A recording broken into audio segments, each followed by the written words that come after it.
Hello friends, வணக்கம் and welcome to GKV channel. இன்றைக்கி நாம் சூப்பரான ஒரு அவரைக்காய் பொரியல் தாங்க எப்படி செய்யலான்றதை பார்க்க போகிறோம். இந்த அவரைக்காய் பொரியல் அதோட பச்சை கலர்லேயே இருக்குங்க, கலர் மாறாதுங்க. சாப்பிட ரொம்ப டேஸ்ட்டாகவும் இருக்குங்க.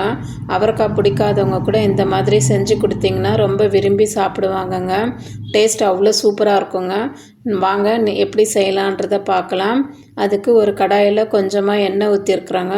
கொஞ்சமாக கடுகு பொரிஞ்ச உடனே கொஞ்சமாக சீரகம் போட்டிருக்காங்க.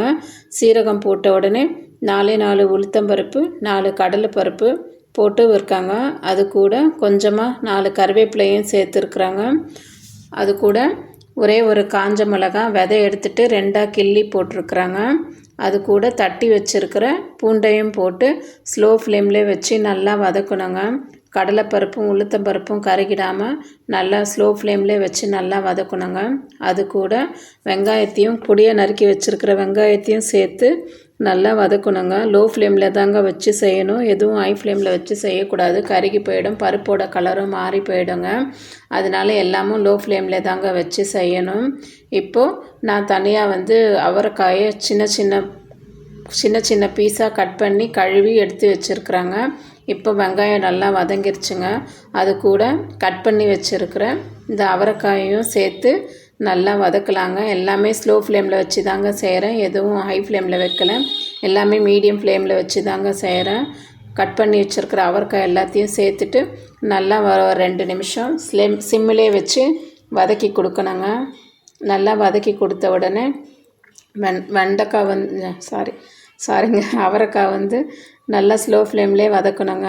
பாருங்கள், இந்த மாதிரி தான் வதக்கணும். ஒரு 2 நிமிஷம் அப்படியும் நல்லா கைவிடாமல் நல்லா கிளறி கொடுக்கணுங்க. கிளறி கொடுத்துட்டு அது கூட கொஞ்சமாக மஞ்சள் தூள், கொஞ்சமாக வெறும் மிளகாத்தூள், கொஞ்சம் உப்பு போட்டு நல்லா கலந்து விடணுங்க. கலந்துட்டு ஒரு 2 நிமிஷம் தண்ணி சும்மா ஒரு கையில் கொஞ்சமாக தண்ணி தெளித்து நல்லா அது கூட மிக்ஸ் ஆகிற மாதிரி கலந்து ஒரு 2 நிமிஷம் கலந்து விட்டுட்டு ஒரு மூடி போட்டு நல்லா வேக வச்சுருங்க. ஒரு 5 நிமிஷம் சிம்மிலே நல்லா வெந்துருச்சுன்னா சிம்மிலே நல்லா வேக விடலாங்க. அது அந்த சிம்மிலே நல்லா அவரைக்காய் வெந்து வருங்க. மூடி போட்டு வேக வச்சுட்டு 5 நிமிஷம் கழித்து பார்க்கலாங்க எப்படி வந்திருக்குன்னு சொல்லிவிட்டு.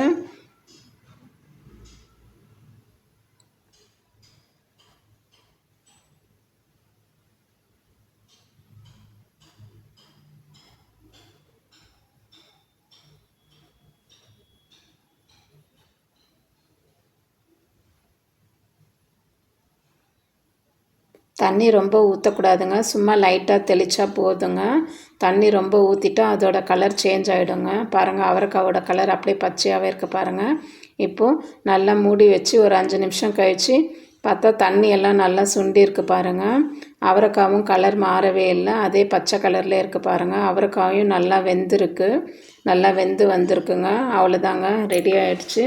இது கூட சும்மா நம்ம துருவி வச்சுருக்கிற தேங்காய் துருவலையும் போட்டு இந்த பக்கம் அந்த பக்கமாக நல்லா கலரி கொடுத்தா அவரைக்காய் பொரியல் ரெடிங்க. ரொம்ப சூப்பராக வந்திருக்கு பாருங்கள். சாப்பிடவும் ரொம்ப டேஸ்ட்டாக இருக்குங்க. நீங்களும் ஒரு தடவை உங்கள் வீட்டில் செஞ்சு பாருங்கள். என் வீடியோ உங்களுக்கு பிடிச்சிருந்தா லைக் பண்ணுங்கள், ஷேர் பண்ணுங்கள், கமெண்ட் பண்ணுங்கள், மறக்காமல் சப்ஸ்கிரைப் பண்ணுங்கள். உங்கள் சப்போர்ட் எனக்கும் கொடுங்க ஃப்ரெண்ட்ஸ். நாளைக்கு இதே மாதிரி ஒரு வீடியோவில் பார்க்கலாம்.